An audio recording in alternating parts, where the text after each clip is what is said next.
Hello, everyone. I hope all is well with you guys. I know it's been a while since I made my last video, but I've been going through a lot of medical issues and, just trying to stay alive, you guys, just trying to stay alive and taking care of myself, which left me with no time to make any videos. But I'm feeling better today after going to urgent care and getting a shot of steroids, having lupus, and all the things that happen with you when you have lupus is the pits. But I'm still here, and I'm thanking God with everything in me that I'm still able to do things that I need to do for myself. So anyway, this story is about Jamie Foxx. So there are so many rumors going around about what happened to him. What I think we know is that he did have a stroke. Some reports are saying it was a hemorrhagic stroke, which means there was bleeding in the brain.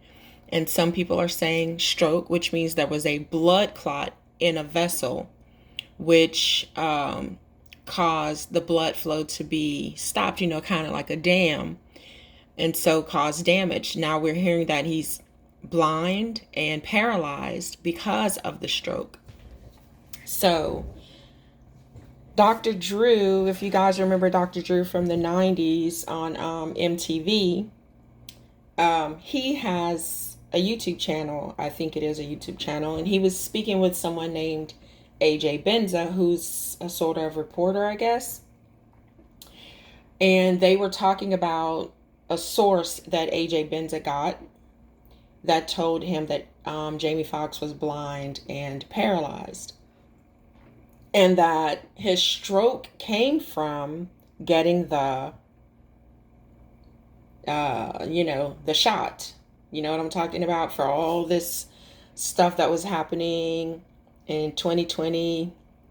And now we can walk around without a mask on our face, right? So he got that shot because he was making a movie and it was required for all of the people on set to have it. So it's said, this is all rumor, you guys. It's said that he was against getting that shot, but he did it because he had to. So they're saying AJ Benza and Dr. Drew are alluding to that is what caused the stroke. You guys, have you seen how many young people have been just keeling over? People in their 20s and 30s who were previously healthy, whose family members are saying the only thing they could think of is the shot, right? And, young people falling over with strokes, dying of sudden cardiac events, heart attacks. People, and even teenagers, you guys, there have been teenagers also in high schools who were athletes, cheerleaders, who just fell over and passed away after getting it. And I'm not a conspiracy theorist. I did get the first and second. I did not get the booster. So it's not hard to believe that this is what happened to him if he did have a stroke after getting it. It's not hard to believe because let me tell you guys what happened to me. After I got the first one, I really didn't want to do it, although I knew so many people, you guys, who had passed away and suffered before they passed away. I mean, I knew a lot of people, and it was scary. I was wearing 2 masks at a time, wearing gloves and bleaching down, putting hand sanitizer. I mean, I was like a crazy person, okay? Spraying my shoes, which I still do, by the way, with Lysol. And so I got the first one, and no kidding, you guys, within maybe 5 to 6 hours later, all of my fingertips were purple. Not blue from being cold, but purple, a deep purple every fingertip. And I was like, wait, this is strange. Do you see this? Am I seeing things? I was asking my husband, do you see this? And so he says, yeah, what's going on? I'm like, I don't know. I don't know what's going on. Like, it was so scary. So I said, well, let me just warm my hands up. Maybe they're cold. And couldn't feel my fingertips at all. So later on, because we went kind of early to get the first one, right? The first shot. Later on, I think maybe the next morning, no, it was the next afternoon, I had gone to Target and I was getting out of the car.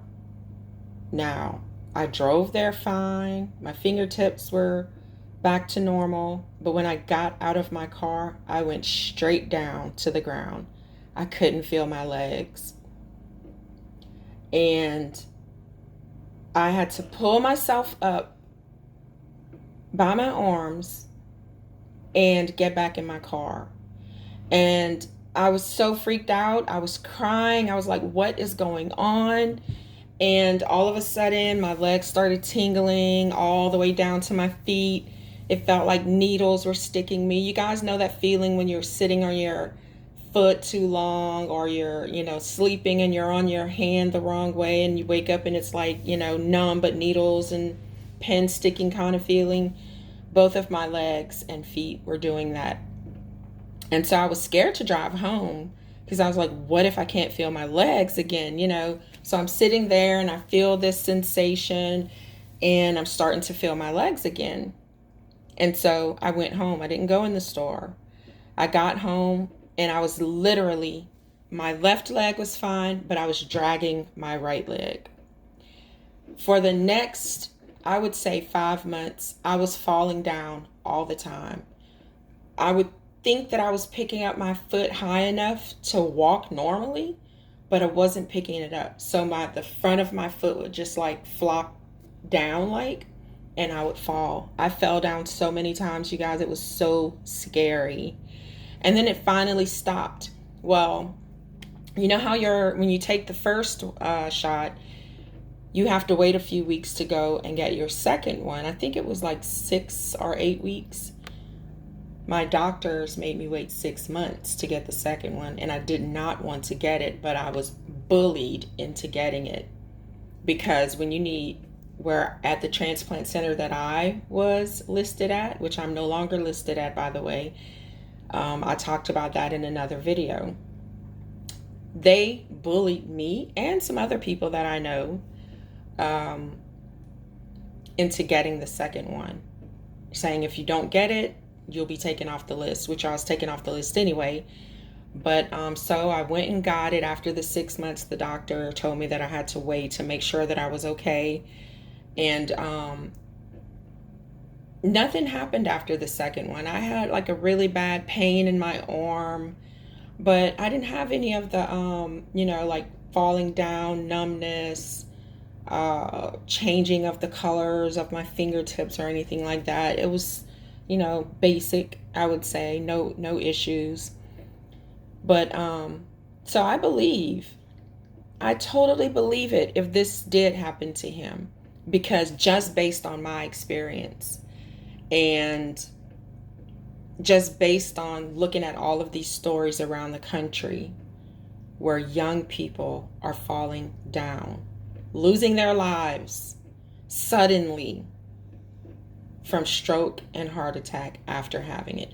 And I'm not telling people, if you haven't gotten it yet and you think you need it, go do it.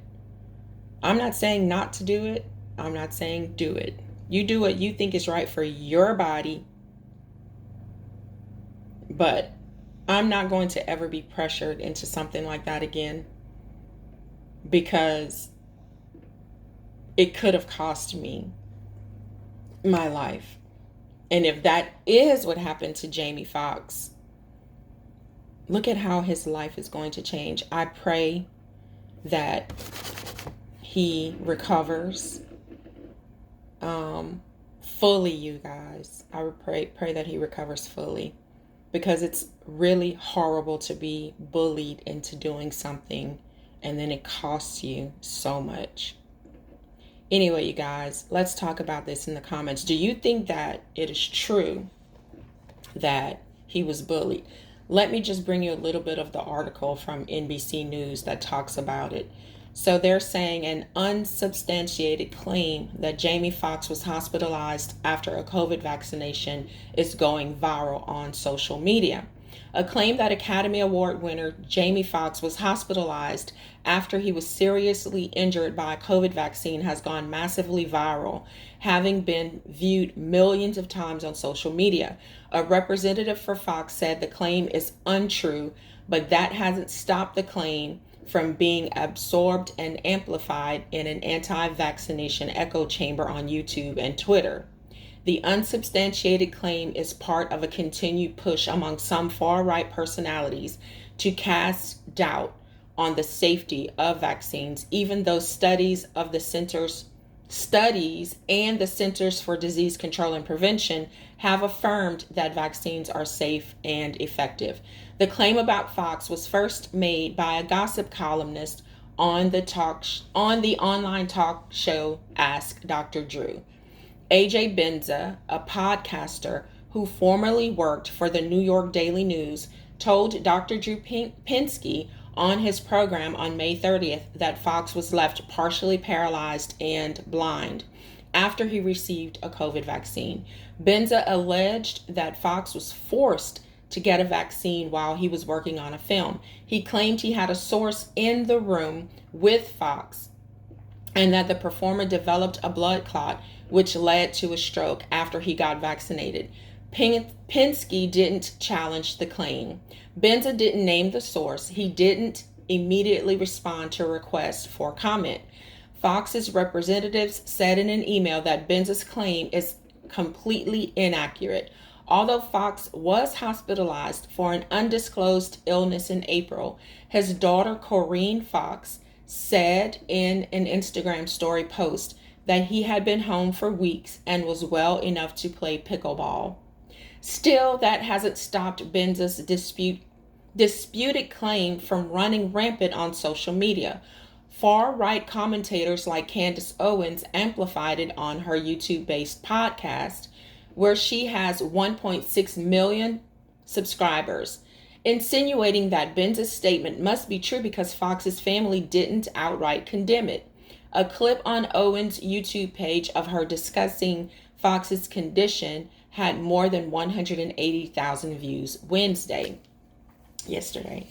Their silence seems as though there is some veracity to this claim, Owens said in the YouTube video, which was posted Tuesday. We're all holding our breath to see whether or not Jamie Foxx speaks out. Owens didn't immediately respond to a request for comment. So I'm going to drop it right there, you guys, because the story, this article goes on and on and on. But, I don't know if it's true. But if it is, I believe it because of what happened to me in my own experience. But at the same time, all of my family members got it, and not a single one of them had a reaction to it. They didn't get sick. They didn't have anything. So maybe it was because of the lupus and the fibromyalgia that I have, that it didn't, maybe the lupus just went a little crazy because there was something foreign going into my body, which has happened before, but not to that degree. And some of them are talking about how Jamie Foxx has hypertension or high blood pressure and that he took medications for that.